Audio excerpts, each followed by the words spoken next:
And people are like, oh, but they're Nepo babies. I'm like, should we kill them?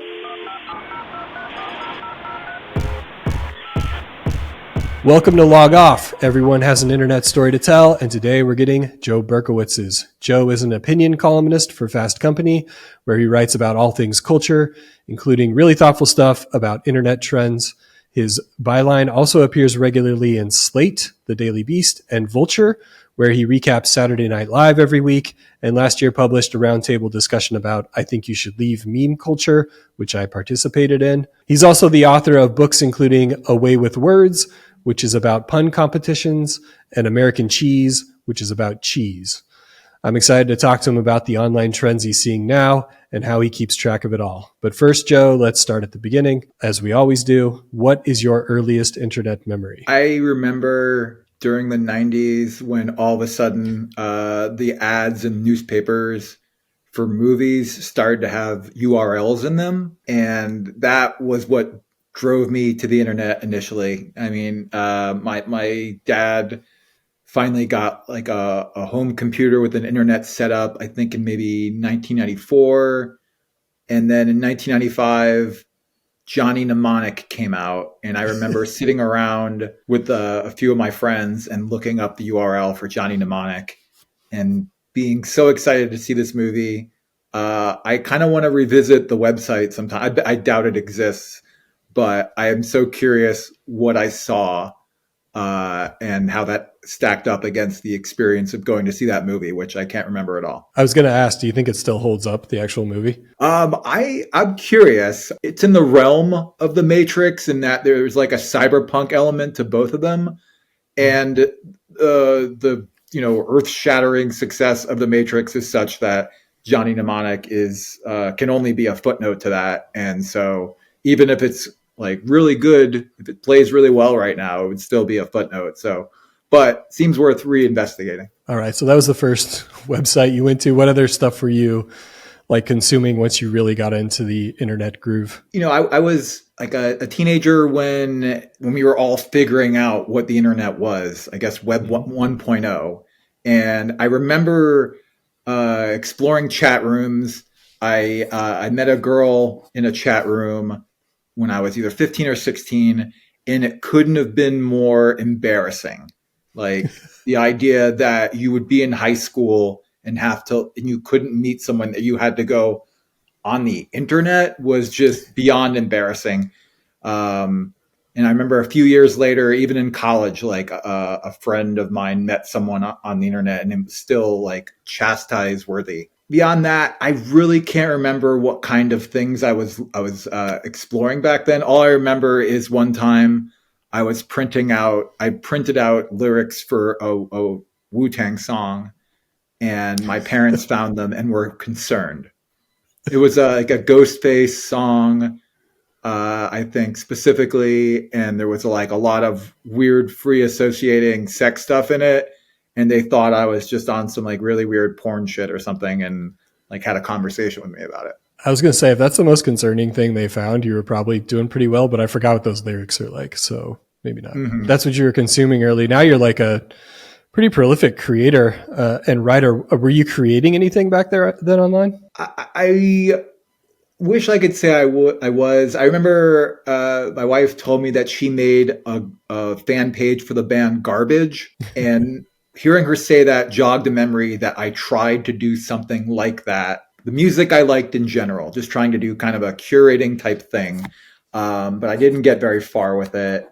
I'm positive if my teenage self existed now, I would just have found so many opportunities to embarrass myself, because I was like a, in the corner writing poems kid in class when I was like 15 or so. And I would have been performing those poems live, doing anything I could on live and making TikToks and doing whatever else and just embarrassing the shit out of myself.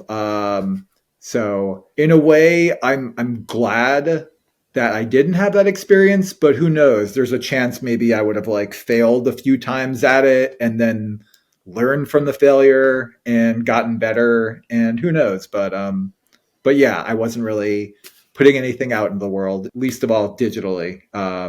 I was like writing things and trying to force people to read them, but I didn't have the distribution technology to make that easy for anyone. That's so funny. I never really thought about that. Like now, kids just don't have the opportunity to fail in obscurity. If they want to try Mhm. something, they can immediately put it out to the world and just get destroyed. It's probably not healthy. Yeah, I interviewed Jason Walliner once, who was, he's a comedy guy. He was in that comedy group, Human Giant, with Aziz Ansari and Oh yeah. Rob Hubel and Paul Scheer. He went on to, like, I think, direct the Borat sequel, and he's done a bunch. He's done all kinds of stuff. Anyway, I interviewed him once, and he talked about how important it is, especially now there's so much opportunity to put your early stuff out there, to not put anything out there until you're like really proud of it. Hmm. And that might have even changed in the year. Maybe it is okay. Maybe like having your failures be public. Maybe there's new consensus on that, because this interview I'm thinking of was like 7 or 8 years ago at this point anyway. But I remember thinking that was, yeah, just because you can get your stuff out there doesn't mean you definitely should. It's kind of nice to be able to see the evolution, I guess, if you get too deep into it. I'm kind of doing that right now with this podcast. Like I hope they're Mhm. getting better each time. So I hope that when I look at the ones from a month or two ago, like they just look like trash and I can appreciate the Mhm. ones that I'm doing now. That happens with everything. I remember like watching season one South Park in season four and being like, "Oh my god, it's a different show," and I can't imagine how like that show would like look now. With podcasts as well, like for a more recent example, if you listen to episode one of anything that has been on Mhm. for years, it's always a difference in comfort and sometimes in format and so much. Yeah, it's always interesting to see the evolution of something. One of my favorite podcasts is the Doughboys podcast. And they recently put out like their first episode, like they Mm-hmm. took it out of the vault. And it's just light years different. I mean, they were trying to do radio voice, and now they're so laid back. I mean, they're on video and they're leaning back, eating food on camera. Mm-hmm. It's pretty interesting evolution. So let's talk about your path to eventually leveraging the internet professionally. You're a writer now, but you didn't publish anything until your 30s. What were Mm-hmm. you doing before that? Well, I always wanted to be a writer, and I didn't work at it as hard as I should have when I was younger. And then I just had the idea that what I was going to do is I was going to edit books and write them as well. And I got a very late start on a publishing career, and I was working really hard in the publishing world, kind of, but also I just was a little too old to be as low on the totem pole as I was. Like I was an editorial assistant at age 27. And anyway, eventually, after a bad breakup, which is often involved in people's origin stories, I guess, I Mhm. started writing more seriously. I started writing like little uh, McSweeney's type things on Facebook, and they were bad. But one of them I actually repurposed. I like worked really hard on it later on, and I got it into McSweeney's. But before that, even the very first thing, I had an idea for a book, which was going to be about. It was going to be called "We Were Promised Hoverboards." It was just about how things in movies and pop culture generally aren't like that in real life. And in order to possibly get to the point where I could get a book deal, even though I already worked in publishing, I started a blog, and I was writing stuff on it, and wasn't really taking off. And then I wrote about an experience I had. I downloaded a fake Death Cab for Cutie album. It was their album from 2008. I could not tell you the title of it. And it had the single, and then every other song in the album was from a band that just sounds like Death Cab. And I had been listening to this for an entire year before I found out that this fake copy had been floating around, and that it had been already revealed as like this weird prank uh, like a year before, and I just missed it. So I had multiple conversations with people talking about like the artistic evolution of Death Cab and on their new album, And then when I found out it was fake, I never listened to it again.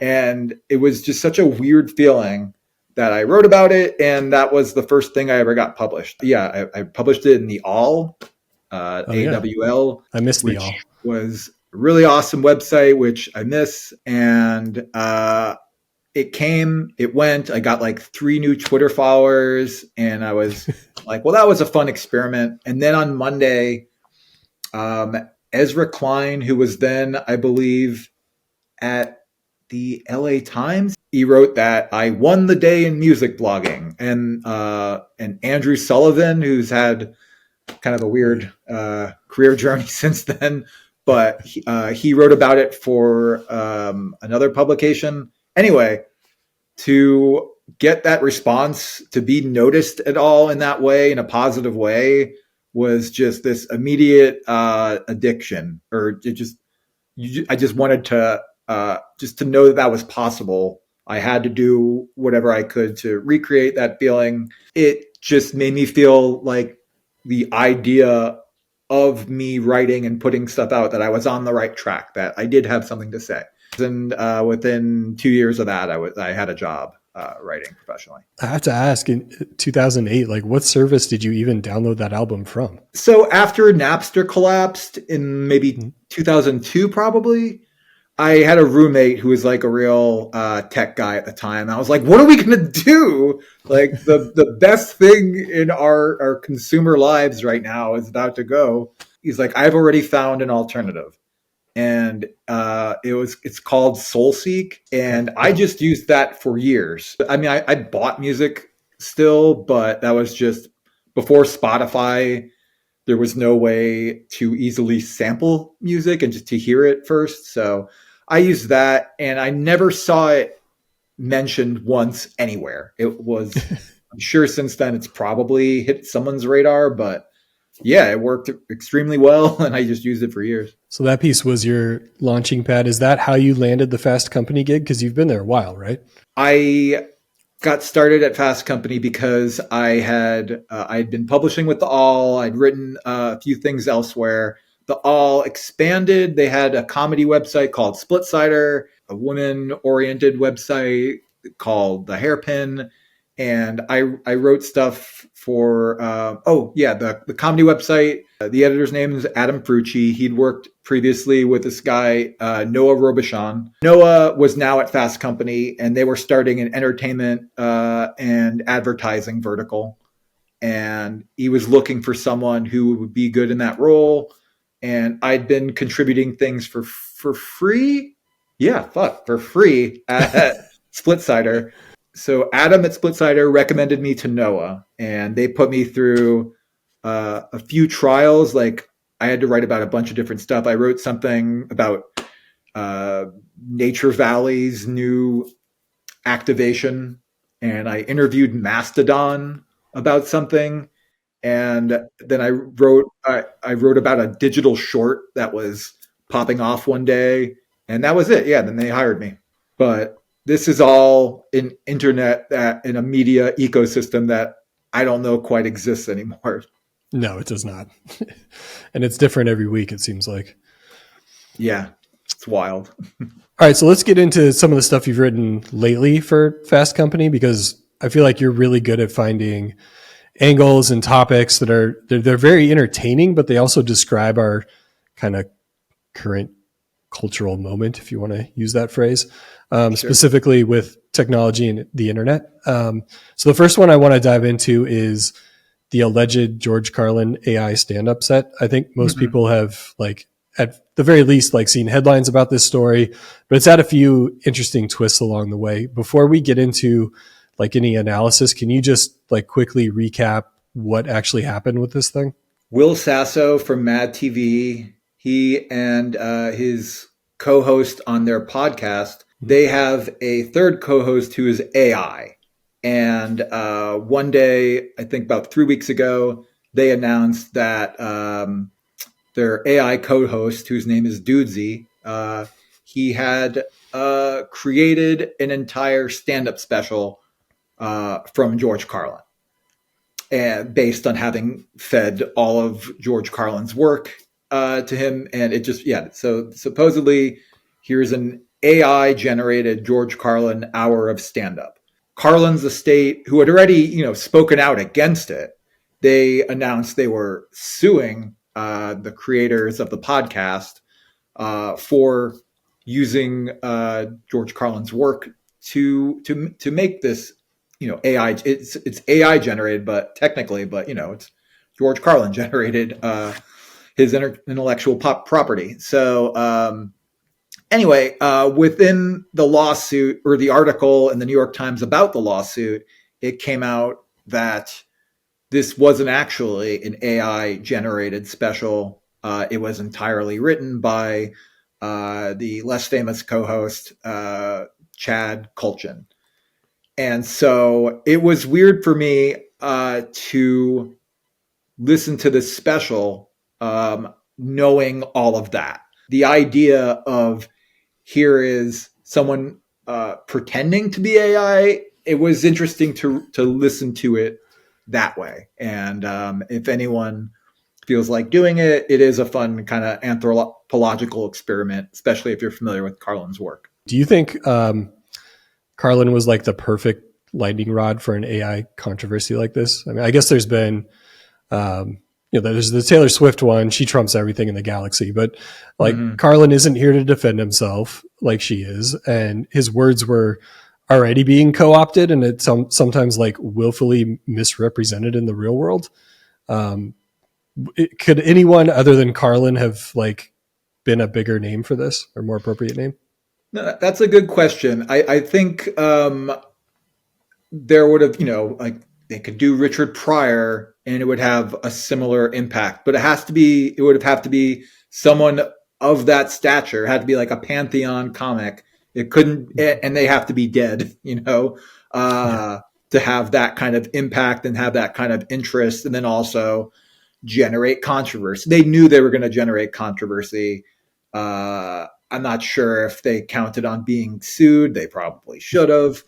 But, if it would have been like, Dane Cook or Carlos Mencia or anyone, who popped in the early aughts, someone like that, there wouldn't be the same level of interest. Carlin's work, it does keep coming up again because he said some things in a way that have been generationally sticky. He tends to be a real dudes comic, but he did really have like that talent to just say things and say them in such a way that they stuck around. I'm thinking of just the way he said, like talking about how they were banning toy guns, but they're going to keep the real ones. And the way he said that is just like seared into my brain, a lot of Carlinisms. So it was interesting to knowing his work as I do and what it means to people to listen to this. It's pretty obvious that it's neither AI generated or particularly good. It could fool you at first because they have laughs. They have a laugh track in on it. And the experience of hearing someone who sounds a little bit, if you squint with your ears, like Carlin, talking as though he's aware that he's dead, which is the case, that should have been the giveaway. I don't think an AI would have done that. But it does hook you in a little. It's a good hook, I'll say. These aren't great jokes, but just the spectacle of hearing a voice that sounds kind of like Carlin saying stuff to what sounds like a big crowd about, hey, you're about to hear George Carlin's perspective on the world of right now, even though he is dead and aware of his deadness. That is, it is something interesting. You bring up probably all the right issues. Like, is it ethical? Is it legal?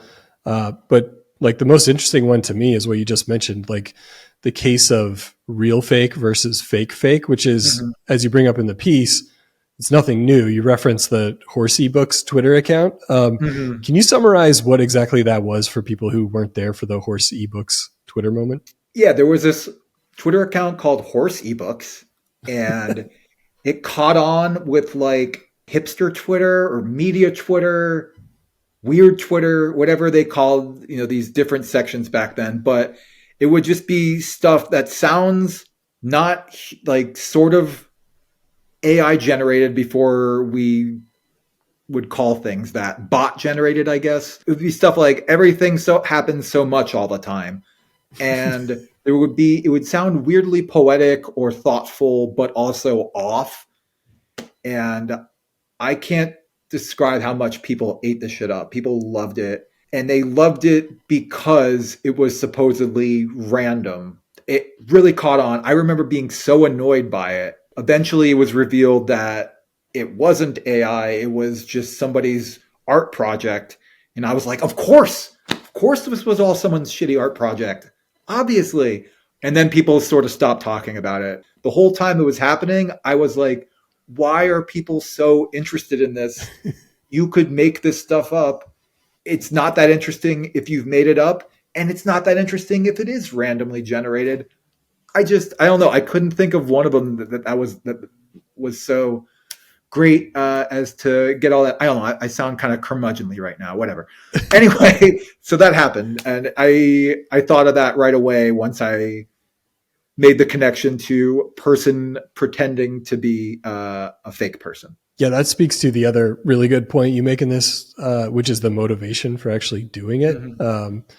We had Walter Shire on here a few weeks ago. He's a professor at Notre Dame. He was talking about like the history of fake content and what compels humans to even make this stuff. And we talked about like myth making and using it to provide social commentary. But, in your piece, you outlined another factor, which I think is more appropriate given the like dopamine available online, which is that people are just doing it for attention. Yeah. There's just been, there have been a lot of people who've done this in the last 5 years or so. The whole trend of like, I fed an AI every rom-com script and this is what came out.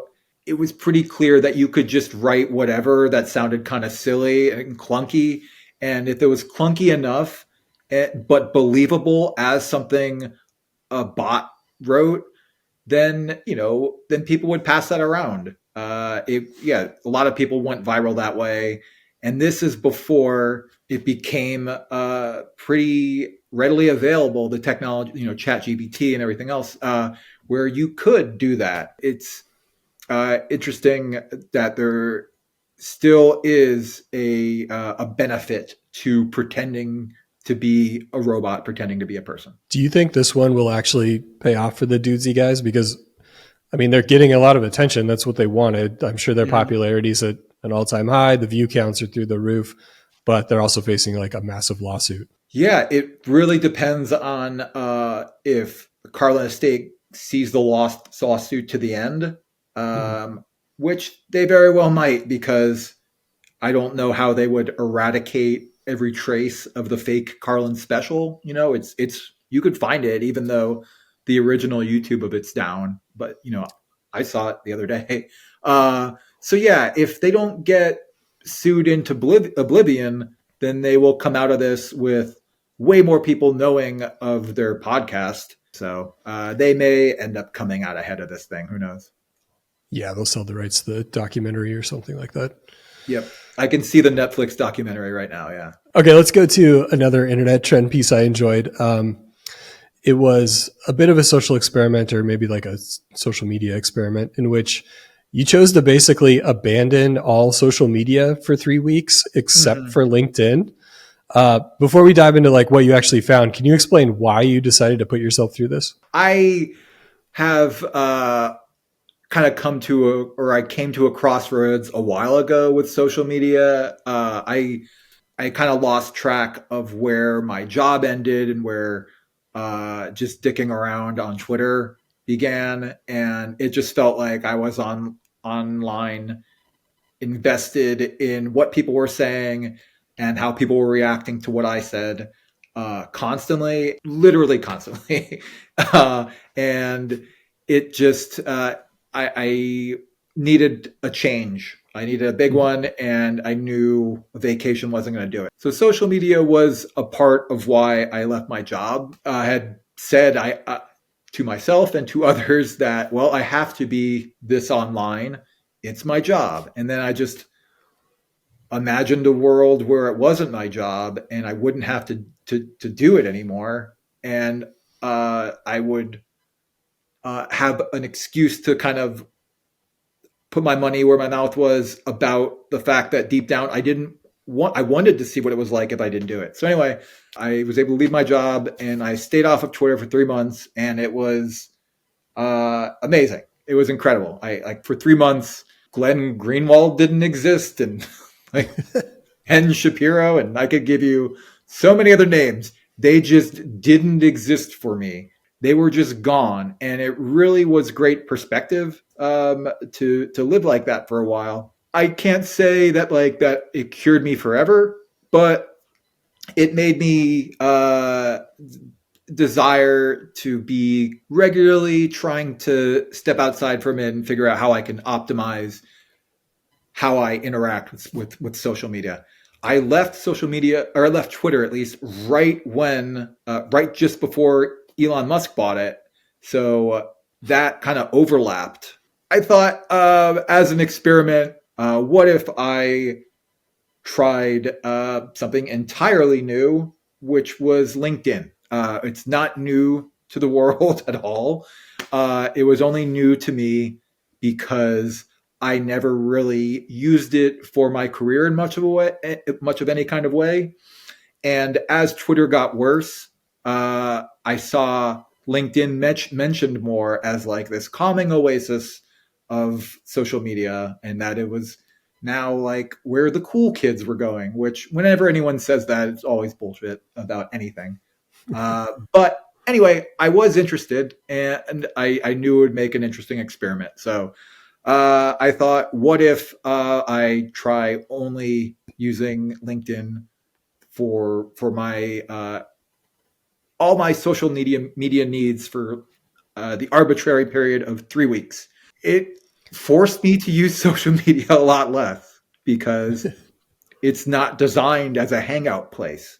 I think very few people hang out with LinkedIn, and I think probably by design, at least in part, and then also because who uses it versus who uses the other ones. But yeah, that's how the experiment came about. That's my long rambling story about that. What did that full immersion process actually look like? I mean, how often were you posting? How much were you actually like sitting on there hanging out?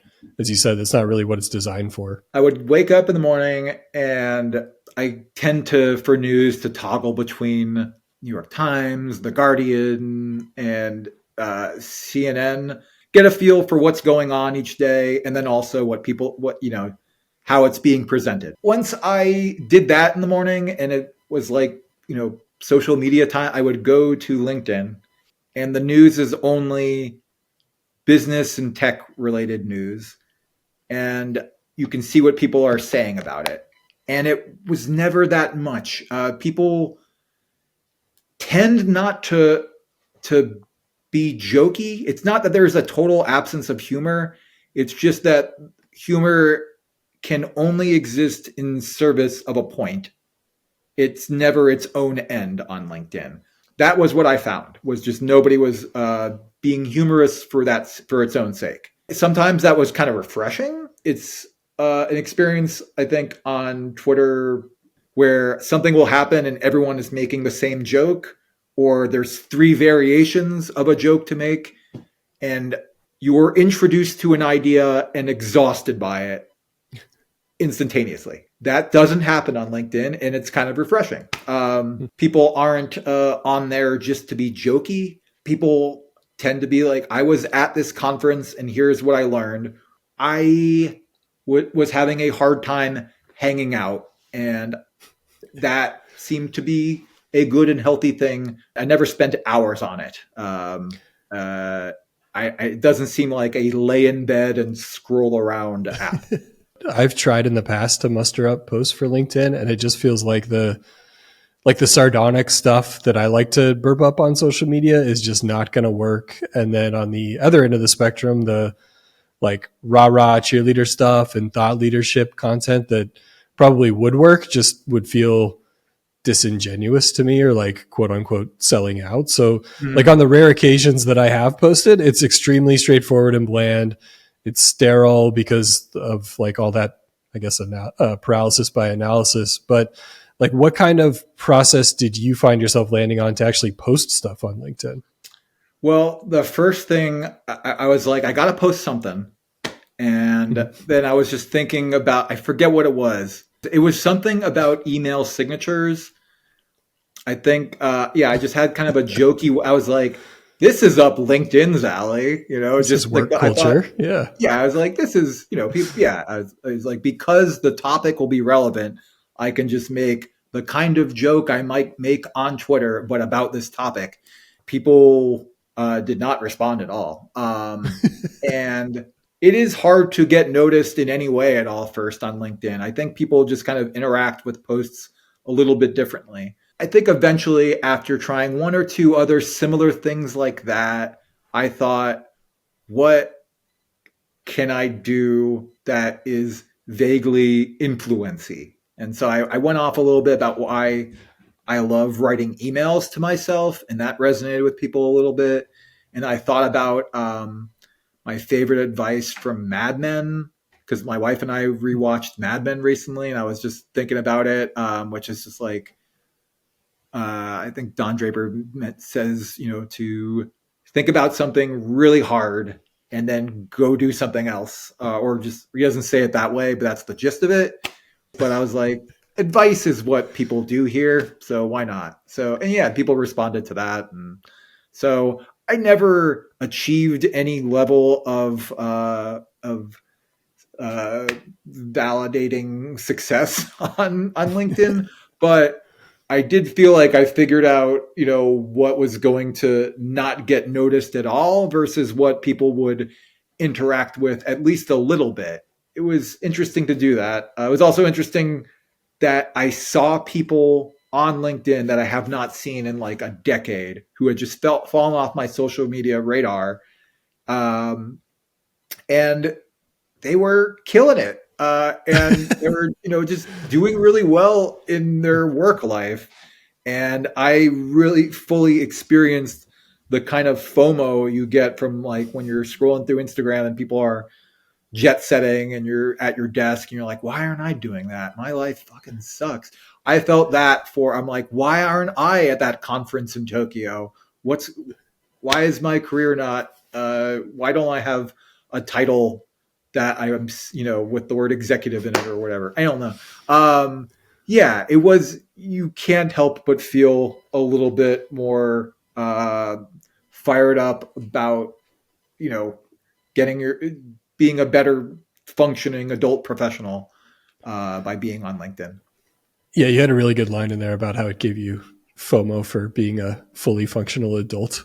Yeah. What percentage of quote unquote adults on LinkedIn do you think are actually pulling it off versus faking it? I did think about that to comfort myself when I was like, how is everybody like at these conferences all the time? How are all these people doing so much and doing so well? Yeah, I imagine there is some trickery there. Some of it was just realizing that while I was dicking around on Twitter, other people were making like who I knew were making real moves in their life, in their career. It was just kind of like getting a glimpse of how people live when they see social media as a tool for furthering their career, keeping that separate from their career itself. I have blended the two and kind of found it hard to separate them. And it was interesting for 3 weeks, to look at people who had done both their career and their social media so differently. And so it was illuminating that way. So yeah, I was going to ask, do you actually learn anything from the experiment that you'll use moving forward? Or are you just going to go back to Twitter and all the Twitter clones? Well, I think it did make me want to maintain a presence on LinkedIn. Mm-hmm. It's a tidy ending for the piece, but it is true. Every now and then I have a thought or an idea that probably won't, fit in some like people won't appreciate it, or like the people who generally like what I have to say in other places won't, but it might ride out on LinkedIn. So yeah, I do want to maintain a presence there. And I had no desire for that before. So beyond just getting the content of that piece out of it, it did make me want to, not just disappear and not just regarded as a resume storage unit with a networking mixer wrapped around it, which is how I saw it before. And I think, there is something more to it than that. There's a subreddit called LinkedIn Lunatics that has, some of the choicest examples of people who like influence a little too close to the sun and come out insane. Seeing it is a bit soul crushing when you see people talking like that. I like that there isn't the fake modesty around self promotion that there is elsewhere. Mm-hmm. I think we should be and I think people are starting to be more real about it. Just like, hey, here's my thing. I would love it not having to do a little preamble or pretend like it's nothing, or like a cultivated air of blasé about something you can tell someone's excited about. I like that. However, sometimes I'm like, you could use a little more shame about this. Maybe experiment with some shame. So yeah, so there were drawbacks, but yeah, I will use LinkedIn a little bit more, than I used to, and I'm going from not at all to occasionally, I think. You mentioned the Twitter clones earlier. We talked a little bit about it. I really value your opinion on these things. Do you see a world where any of those clones actually breaks through and turns into that town square that Twitter had become? And what would they have to do to actually make that happen? Twitter has to not exist. Like it already is a shambles, but it's still there. I'm still there. A lot of people are not going to go to another place because if you hang around Twitter long enough, you get like some of what it used to be wafts in. So I could talk shit all day about what's bad about it, but I wouldn't still be there if what was good about it wasn't like hanging in the background like a shadow, and then every now and then you like walk closer to it. The experience would have to be completely destroyed. Like you just wouldn't, it would have to not exist anymore. I think Threads probably has a better shot than Bluesky.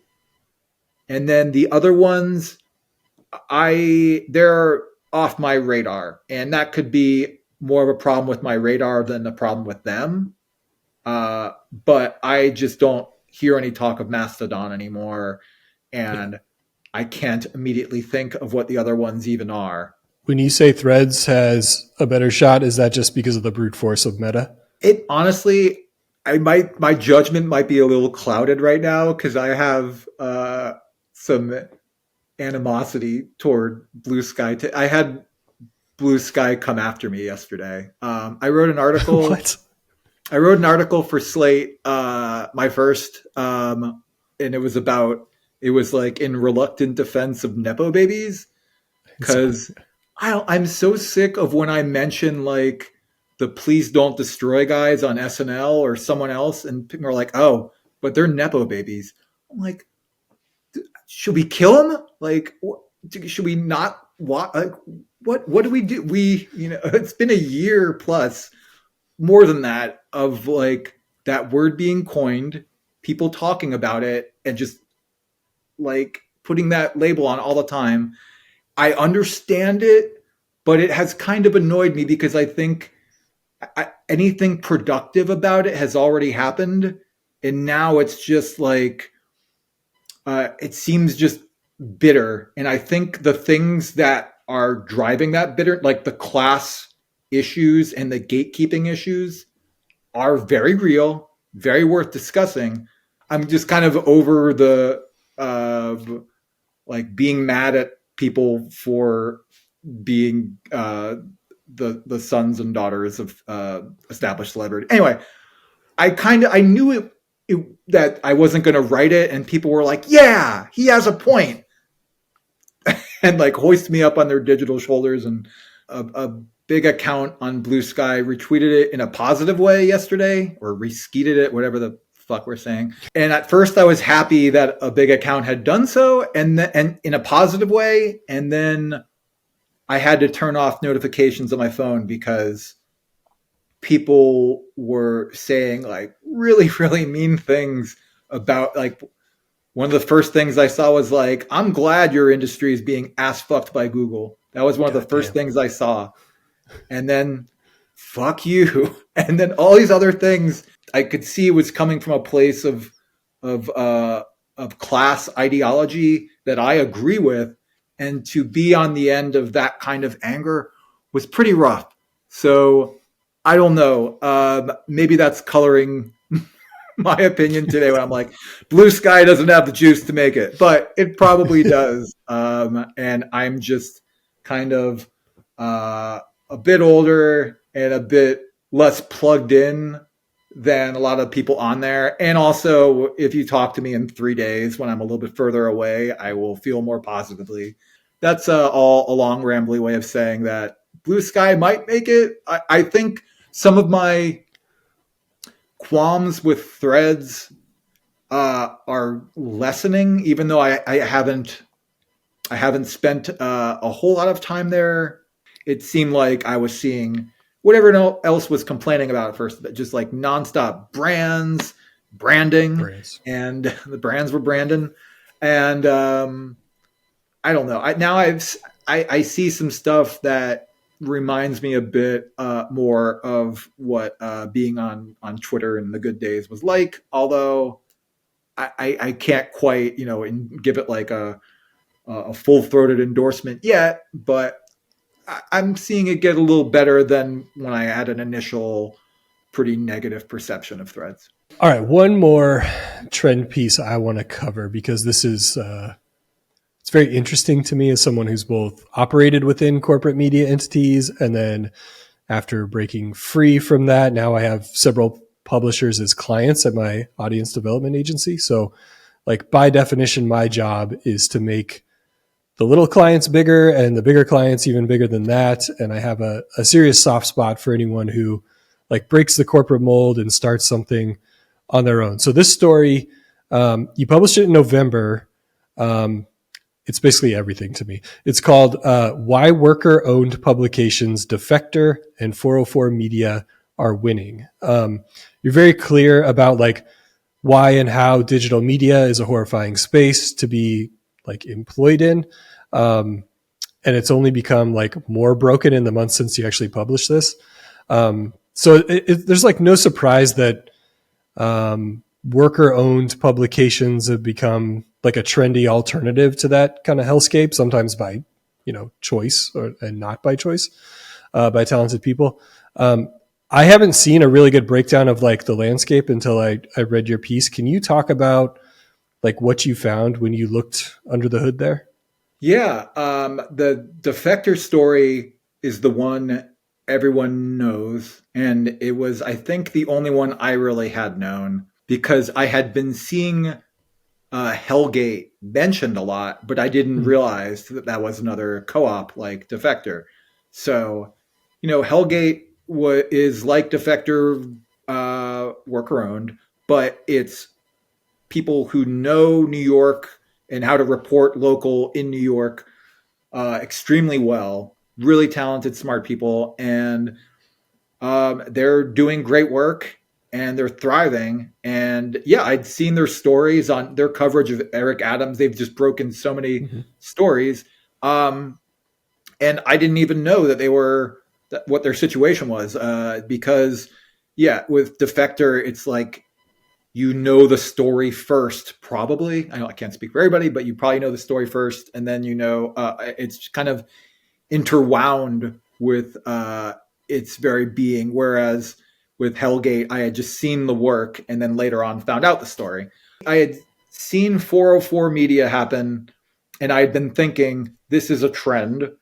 And I was not alone in that. There were other articles written. In researching it and talking with a lot of people, it presented these worker owned organizations as the alternative to what I've been seeing as the premier alternative for working at a digital media company or a regular or legacy media company, which is the Substack route. There are too many great writers, too many essential voices who are popular enough to obviously want to go where the financial, with the incentive and the stability, mainly incentive of starting a newsletter, that I'm just like, you guys should get together and invent the magazine.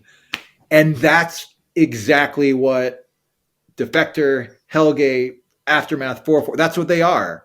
It's people who could probably, or definitely in a lot of cases, have a newsletter, but instead of that, they're working together to build something, and it's fucking awesome. And I think that has to be the future, because once the old ad model became no more, nothing has emerged to take its place. And your options now basically are either join or start a worker-owned publication, or you better be popular enough to have your own newsletter. But I don't know. I seldom see newsletter pieces go viral. I'm sure there are plenty of examples of it that I can't. But it just seems like it's harder to have that feeling of what we're all reading today when it's just what somebody's newsletter put out.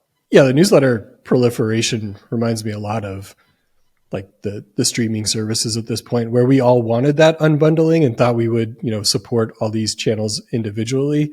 And we wanted to do the same with writers, but now there's like so many of them, we're realizing, the bill and the attention has kind of gotten out of hand. And it's almost like you want a rebundling at this point. And I think these are kind of like that a little bit.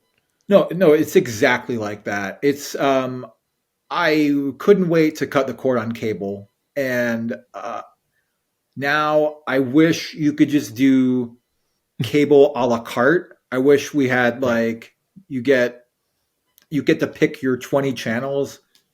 I wouldn't need more than 10, or probably even less, whatever. I would like a bundling of some kind, but the everybody needing to have one has been an experiment that has netted some interesting results, but it's been, I think, disastrous overall to culture. And I hope there is a trend in a different direction soon. I hope you're correct. One of the things you pointed out in here that's a really big benefit to these shops is the freedom to experiment, which I think is valuable. But beyond that, not just like trying different content types, but being able to have the freedom to speak truth to power in those things. Because as these media companies were getting bigger and bigger, they were almost, I don't know, like they had shackles hovering over the top of them about certain topics they couldn't talk about, or company lines they had to hold.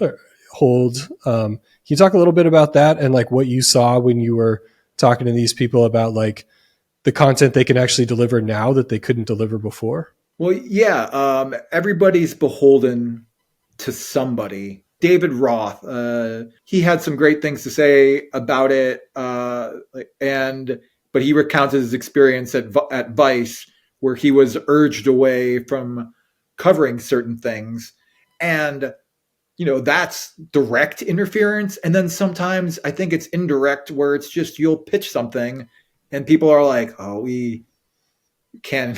One of our sponsors, I've experienced forms of this before, where it was just you don't want to rock the boat, and I don't think that's a concern. I think there is more of an emphasis on, God, I don't know. It just sounds corny to say it, but I was going to say an emphasis on integrity. But yeah, it sounds corny to say it, but I think it's true. I think they're less beholden, even if they do have advertising, and I think that kind of gives them the freedom to be more fearless about who they're going to piss off. If there's going to be retaliation, it'll be open retaliation. It won't be the kind of retaliation of like your sponsorship is gone and now we can't afford to exist. They don't have the threat. There's no existential threat. It might be they make a powerful enemy who starts bad mouthing them in other publications, or a legal enemy, facing the Peter Thiel of it all. But it won't be, I don't think, a kind of thing where you're not, someone can't just on a whim decide that like you're too much of a risk and pull the plug. And I think, that affords freedom that a lot of legacy publications don't have. I think we both really like this model. What do you think their biggest risk or downside is? Like, what are the things they need to make sure they avoid? Is it just that kind of one-off mistake like the Peter Thiel thing, or what do they need to watch out for? I think they do face the same attention economy challenges as traditional media. There's churn. There's always a point when you get your subscription notification, and depending on how much spending you just did, you can decide, I don't need Hellgate in my life right now. If there's a big story, it'll come to my attention. I don't need to support them this month. I'll support them again when I have a chance, or when my pockets are doing better. So they face that struggle the same as anyone else. And hopefully that just inspires people to keep up a standard of quality, not rest on their laurels, and not assume that because they have you forever automatically. And I guess it could be harder to hold on to that when you are the adults in the room that you are occupying. But I think the people who are proving that this model can work, they're going about it in such a professional way that seems so far that they're not letting themselves slip. And whether it's a mimicable model on a smaller scale will remain to be seen. But yeah, so far it seems like they are aware of the possibility of losing people and doing what they can to combat it by evolving and continuing a standard of quality. Yeah, I hope it works. Regardless of how it actually turns out, I think they're setting a very admirable example for people who might be aspiring to find another lane. So what's next for Joe? Any professional stuff in the works that we should know about? Nothing I can really talk about. I'm the kind of person who always has a creative project going, and I didn't mean to be cryptic, implying that there's already something coming out that I can't talk about. It's just that it's more of a don't want to jinx myself kind of thing. So, I'm working on things as ever, and hopefully it won't all have people coming out with their pitchforks like my Nepo baby article did the other day. All right, let's not jinx it. Okay, let's get to our stupid questions that we always ask. The first one is tab check. Joe, right now, how many tabs do you have open on your web browser of choice? 1, 2, 3, 4, 5, 6, 7, 8, 9, 10. Two of those are dedicated to running this podcast. So I would say 8 then. Yeah. These answers are so much more restrained than I expected. I thought we had some real psychos out here. Is that like a typical number for you? Yeah. I always have my email open. I always have my calendar open. I have a document that I entitle This Week, and I just schedule myself. And I have my workouts. I have my work. Everything. I have take dog on multiple walks, and just so I can kind of look back if I want to and see what I did on any given day. Generally, I don't get hyper specific, but just I can feel good. Like that was a pretty full day. So I have that open. I have my Letterboxd open. I have a Netflix tuned to the movie Stronger, starring Jake Gyllenhaal. That's open. I have my Pocket, which is Pocket. Yeah, news reading app. Exactly. Have that open, and Twitter. The big old X is staring at me from a tab. And one more. It's kind of silly, but I keep a gratitude list. Every day I write down 3 things I'm grateful for, because it can be really easy to forget that there are good things. And there What's are on the some list receipts. today? Today I am grateful for that I had a light work day. For something I can't say. Oh, speaking of the Bluesky incident, I'm grateful that I've had very little experience with everyone being mad at me. It's the worst. It's happened like 1 or 2 times where I've like either tweeted something that went sideways or wrote an article that I probably shouldn't have, and like some kind of everyone was mad at me. That's one of my favorite all-time tweets, the one that's like every day on Twitter there's a main character and your one job is to make sure you're not that person. Yeah, I've never been the main character, but I've probably been some kind of side character before. Nearly 10 years ago, I interviewed Tig Notaro about a special she did after getting breast cancer getting a double mastectomy, and she took off her shirt in the middle of the stand-up set. It was kind of like a big deal. Anyway, I interviewed her about that, and the piece I wrote, at one point I made a little wordplay joke that was in poor taste. I wrote enthusiasm for her was spreading like wild cancer. And I regret it, but I put that out there. And do you know who Zini Jardine is? Boing Boing, right? Yeah. So she went a little off the deep end later on, and I don't think people generally know who she is anymore. Maybe, but at the time she was kind of more of a respected presence online, and she's also a cancer survivor, and she tweeted about with a screen cap of it was like an added Fast Company and added me and was like, what the hell? What is this? And I nearly had a heart attack, and I was like, what do I do? What do I do?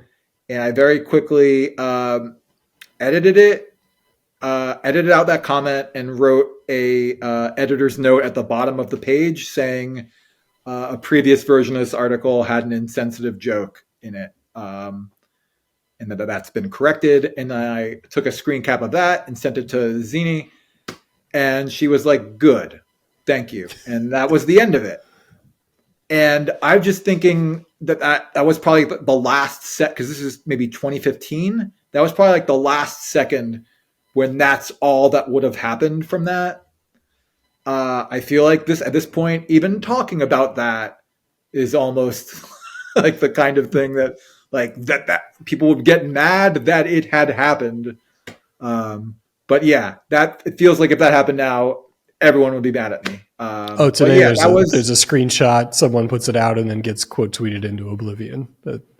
To bring it back to the very beginning of our conversation, that was an example of failing in front of everybody, failing in public, and you learn from it. I definitely knew not to, to consider who might be lit. And yeah, that was a learning for me. Definitely. I can't believe you only have a few tabs open and one of them's a gratitude journal. Every time I ask that, I feel worse about myself because I have like 47 tabs going. It sounded cheesy when someone told me about the idea, but I've been doing it for like 5 or 6 years now. And the result is every day for at least 1 minute or however long it takes me to come up with three things, I'm remembering that not everything in the world is terrible, because the rest of the day is generally reminding me that most things are terrible. I'm going to do it. I'm saying it right now on the podcast. I'm going to start a gratitude doc, I think. Probably a Google Doc. That's what it is. Yeah, it's a Google Doc. Yeah, I will hound you about that later on and see whether you did it or not. All right, sounds good. I will be grateful, and I'll write it in there. All right, let's get to some of our questions about the good and the bad of the internet. When you open your social media apps right now, what are the algorithms feeding you? Lately, it's been I get a lot of ads for weed gummies, and I'm not sure if that's everybody getting those, or if it just can deduce that I am a like an edibles enthusiast from other ways. But it's a lot. Yeah, and so that's something I feel like has been algorithmically deduced about me. I know the ones with Tommy Chong, people were saying that they got those all the time a while back, but I get them from all over the place, and I'm not looking at weed websites, so I don't know how that's happening. Yeah, the Chong stuff is still out there on Twitter. I see it almost every time I drop into somebody's replies, and I'm never sure. Like you said, is it deducing something about me, or is this just they're the only ones buying ads on Twitter now? Mm-hmm. What are some of your favorite accounts to follow on social media? Patrick Monahan's always funny. I think the friendship between Brody Gupta and Sarah Hagi is fun to watch, and then they're also individually both funny and interesting, and then also they're always seem mad about the right things. And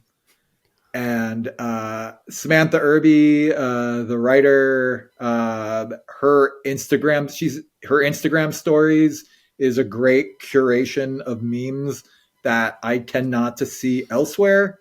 So yeah, so she's a great follow. Krang, he's always funny. The writer P.E. Moskowitz, very funny and interesting and articulate. Can really come up with some incisive points about whatever people are talking about. Oh, and then whenever Linda Yaccarino tweets, it's always kind of an event to like how people will dunk on it.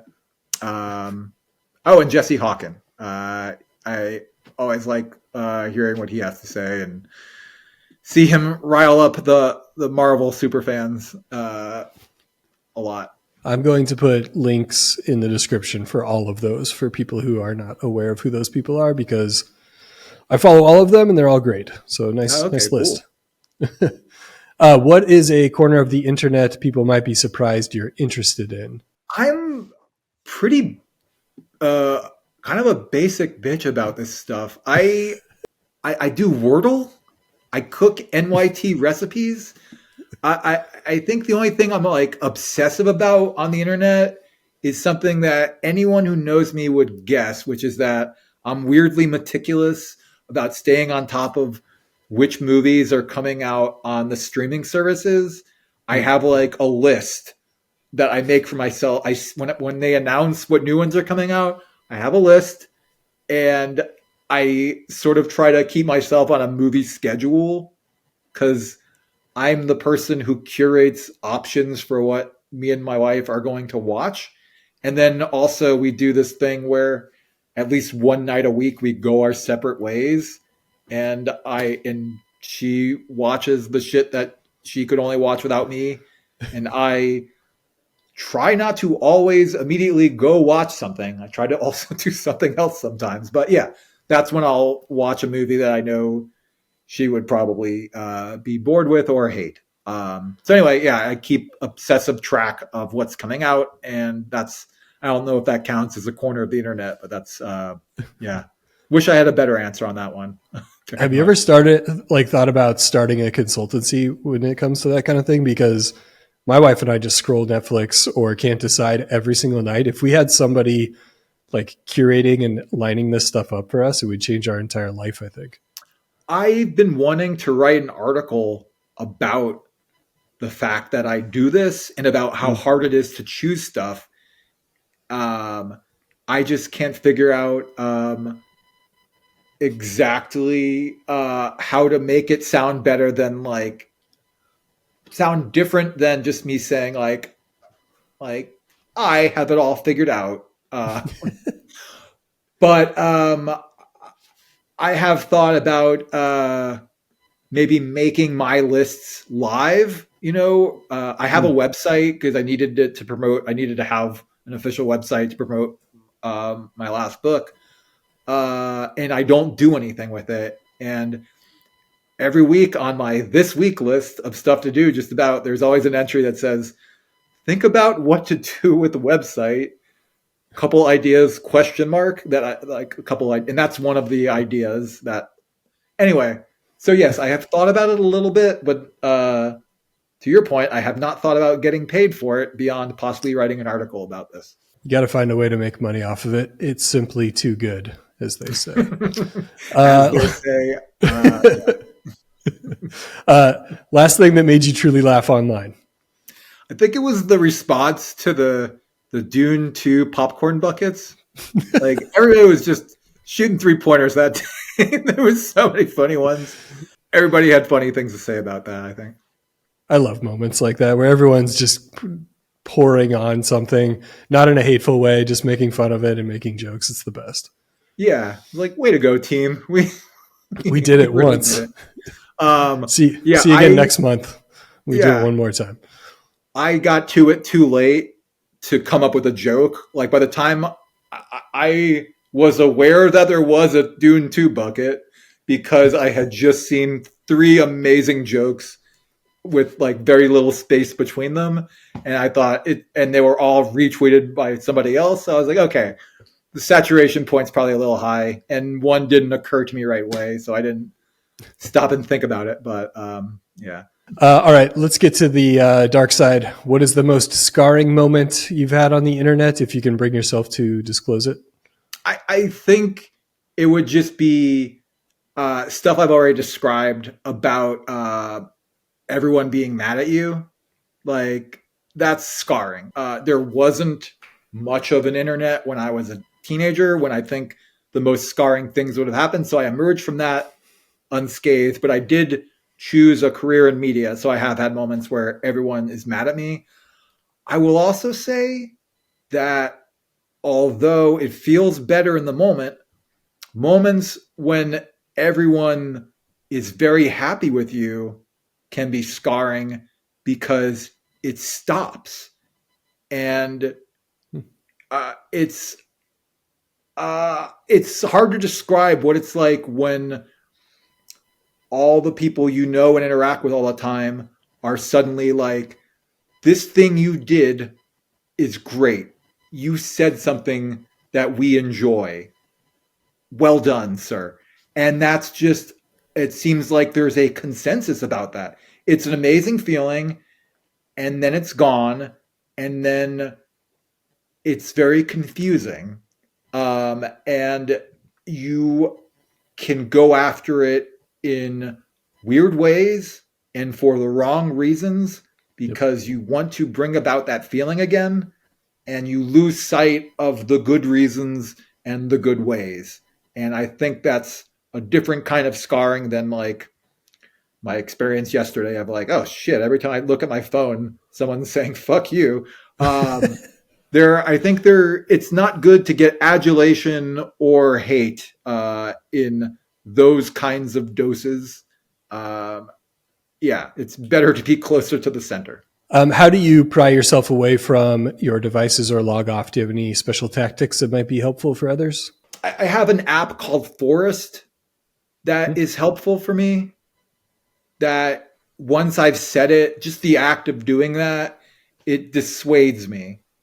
It doesn't always work 100%, but having a little friction of any kind is helpful for just getting down to it. I've set a period of time. During this time, I do not.